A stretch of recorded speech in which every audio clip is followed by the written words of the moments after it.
Alright guys, so here is your review. I'm going to remind you that it's going to be very important for you to have your cheat book, because looking at our cheat book right here for the first one, we're going to deal with 4 quarts in every gallon. And if I have my cheat book, I know how many quarts are in a gallon. So looking right here, whenever you start, you always put 60 quarts over 1, because that's what I started with. And my 4 quarts is going to go on the bottom because I need quarts to be diagonal from each other. And 4 quarts is the same thing as 1 gallon, so 1 gallon goes on the top. When I type this in my calculator, as you can see right here, I get 60 over 1 times 1 over 4, which is going to leave me with 15. I only typed in the numbers. So my first answer is going to be C. Okay? My second one might be a little bit more challenging, okay? Because I don't know a direct link between tons and ounces. So I know ounces to pounds and pounds to tons, but I don't know directly from ounces to ton. So we're going to have to use a little bit extra for us today, okay? So we're going to start off with 125 tons over 1. And when I'm thinking about it, I know something about pounds, and I know there's 2,000 pounds in 1 ton. The 1 ton goes on the bottom because it needs to be diagonal, and 2,000 pounds goes on the top. Next thing I'm going to find off that graphic organizers is that there's 16 ounces per 1 pound. So I'm going to put the 1 pound on the bottom, and I'll put the 16 ounces on the top. Now, tons cancel with tons because they're diagonal. Diagonal pounds. So now I just get to type all this stuff in. So I'm going to clear out my calculator.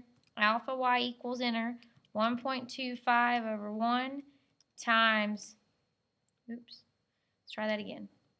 1.25 over 1 times 2,000 over 1 times 16 over 1.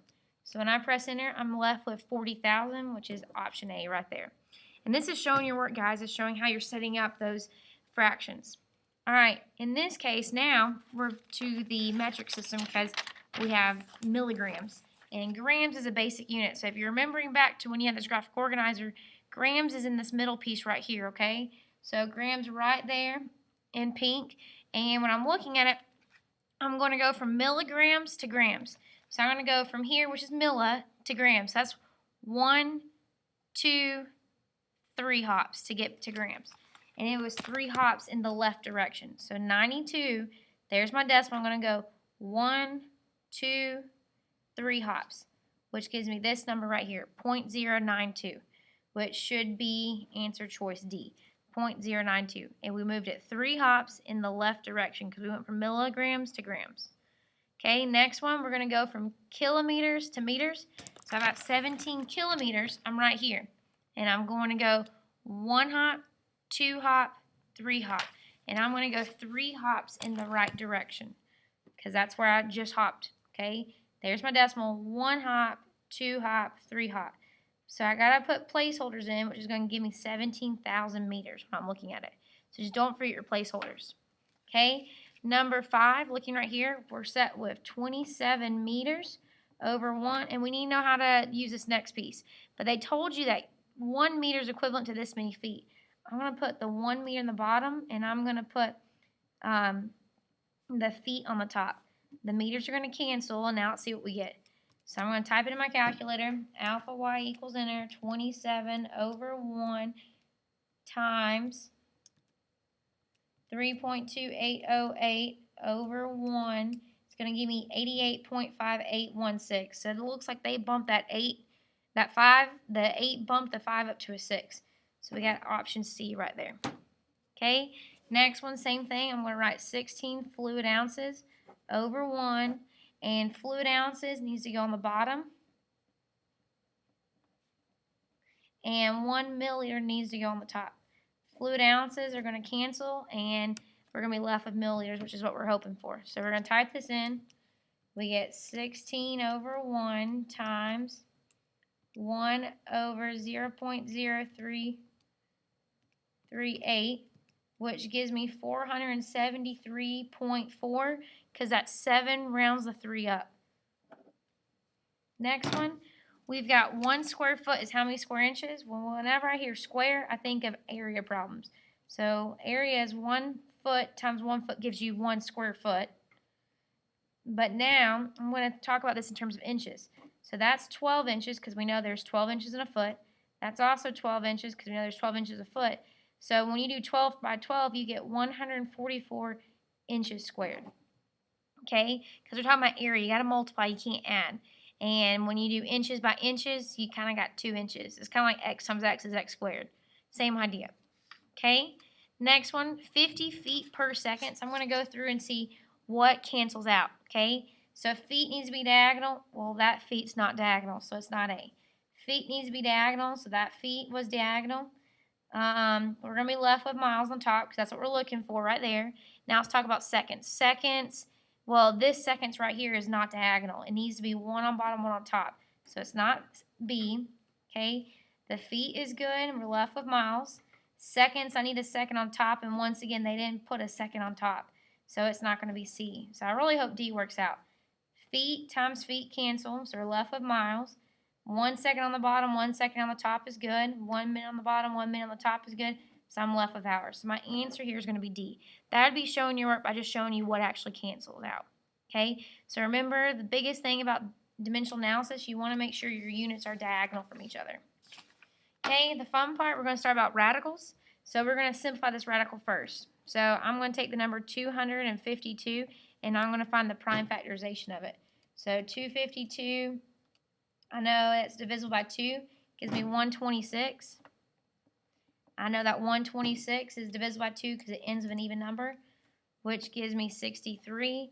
I know that 9 times 7 gives me 63, and I know 3 times 3 gives me 9.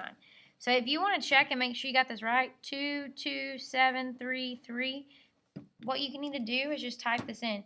2 times 2 times 7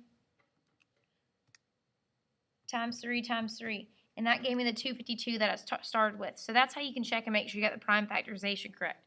So negative 6, instead of writing 252, I'm going to write 2 times 2 times 7 times 3 times 3 times x. I'm going to circle the pairs. They go on the outside. And so negative 6 is already at the party. 2's joining, 3's joining. 7 and x didn't have a date, so they don't get invited. Now I'm just going to simplify. Negative 6 times 2 times 3 is negative 36. So I'm looking for negative 36 on the square root of 7x, which is option A.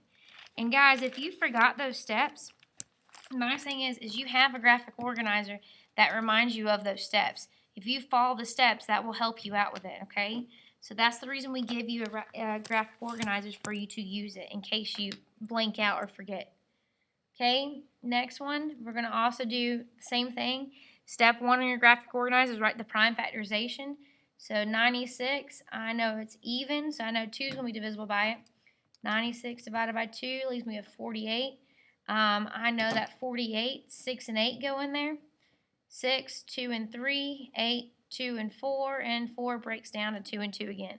So I have a 2, 2, 3, 2, 2, 2. If you want to make sure you got the right prime factorization, multiply your prime numbers. 2 times 2 times 3 times 2 times 2 times 2, and 96 is what I was looking for. So I'm going to rewrite this negative 2 on the square root of 1, 2, 3, 4, 5 2's. 1, 2, 3, 4, 5 2's times 3. Okay, and I have 5 R's. 1, 2, 3, 4, 5. I got the 5 R's from that little 5 right there. Circle the pairs. Okay, pairs go on the outside, and this is also following the graphic organizer, which is step 3. Circle the pairs, and step 4, the number of each circled group will show up outside the radical 1 time. So negative 2 is already at the party. This 2 joined the party. This 2 joined the party. This R joined the party. This R joined the party. Who didn't get invited? 2 times 3 times R. They didn't have a date. Negative 2 times 2 times 2 in your calculator is negative 8. There are 2 R's, so I'm going to say that's R squared. 2 times 3 is 6, and I'm going to have 6R. So my answer is option A, negative 8R squared on the square root of 6R. Okay?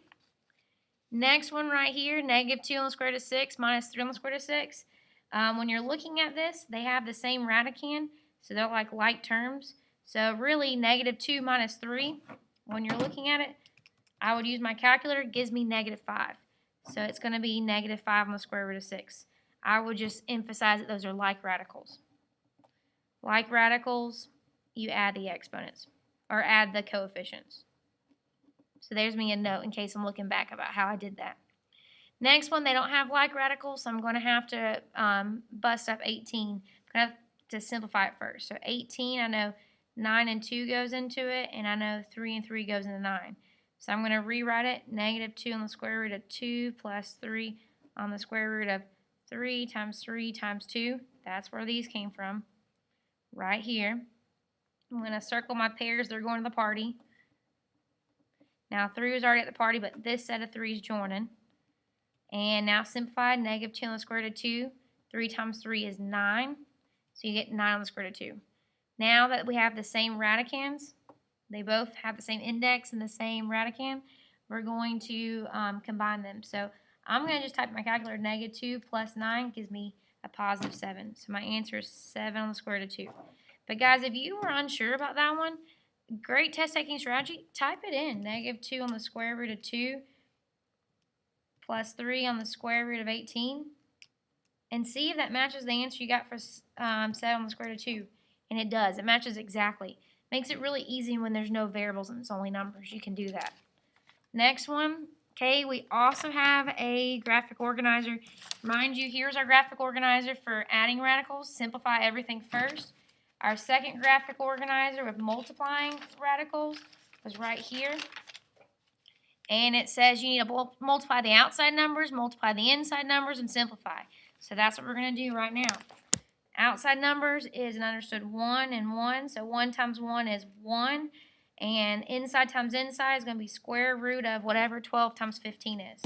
So clearing this out, 12 times 15 is 180. So now all I have to do is I got to simplify 180. Okay, so 180, I know that 20 and 9 go into it. And if you want to check me, 20 times 9, 180, so we're great. I know that 4 and 5 go into 20, and 4 breaks down to 2s, and 9 breaks down to 3s. So 3, 3, 5, 2, 2. Ever in doubt, you don't have the right prime factorization, type it all back in, and it gave me 180, so I'm good to go. So I'm going to rewrite this square root. I don't need the 1 because the 1's understood to be there. If you want to write it, great. If you don't, it's perfectly fine. So 1, 2, 2's, 1, 2, 3's, 1, 2, and a 5. Circle the like or the pairs. They go to the party. So 2 and 3 go to the party. 5 didn't have a date, so it didn't get invited to the party. 2 times 3 is 6, so your answer should be B.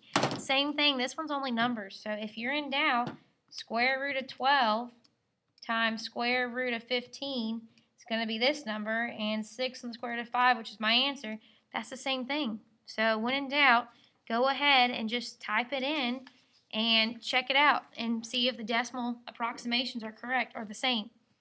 Same thing, except now we have to use the distributive property. There's an understood 1 on the outside, so 1 times 1 is 1.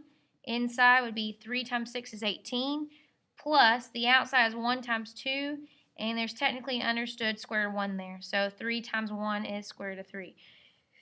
Now you just have to simplify this stuff. So 18, prime factorization is 2 and 9. 9 is 3 and 3. So you have a square root. I don't have to write the 1 again, but if you want to, it's okay. This has a pair, so it goes the outside. 3 went to the party, 2 didn't have a date. And we're left with answer choice C.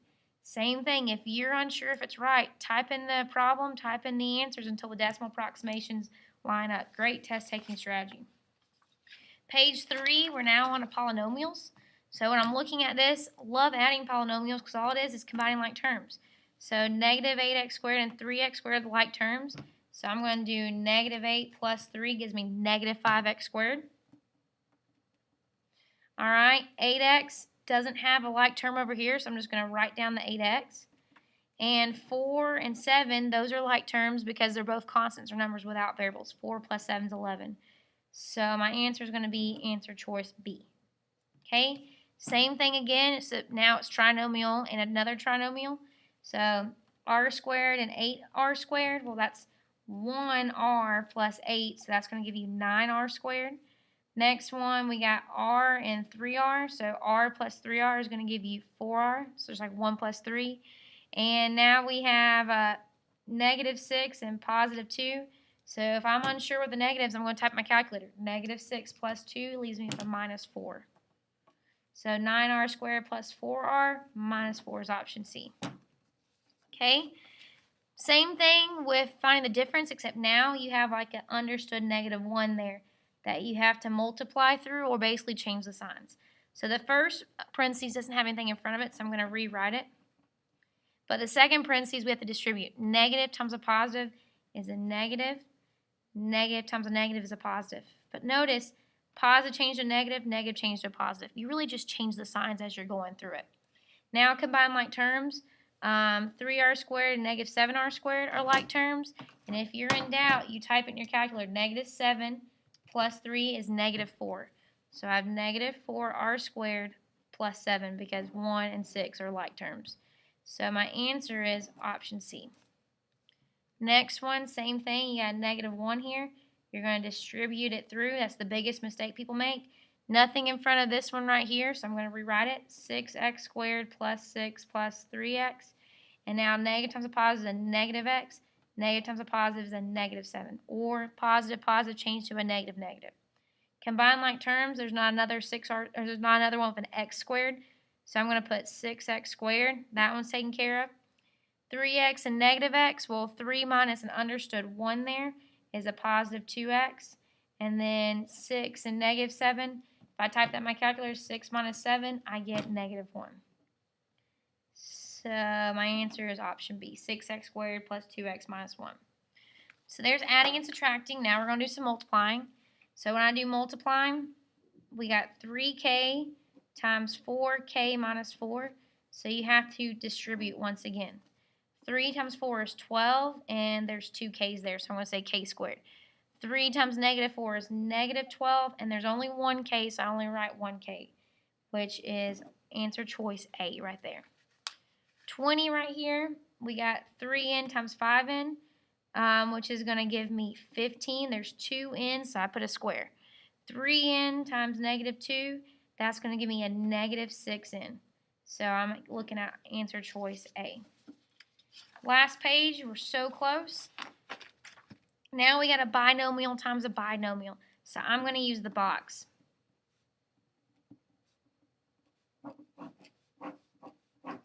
So 4 times 3 is 12, and there's 2 x's, so I'm going to put x squared. 4x times negative 4 is negative 16. There's 1x, so I only put 1x. 3x times negative 4 is negative 12. There's only 1x, so I put x. Negative times a negative is a positive 16. So when I rewrite it, these two pieces right here are like terms because they both have an x. So 12x squared minus 12x minus 16x plus 16. Those two pieces, 12x squared. So I'm going to check negative 12 minus 16 in my calculator, which is negative 28. So negative 28x plus 16, which looks like answer choice A. Next one, box again.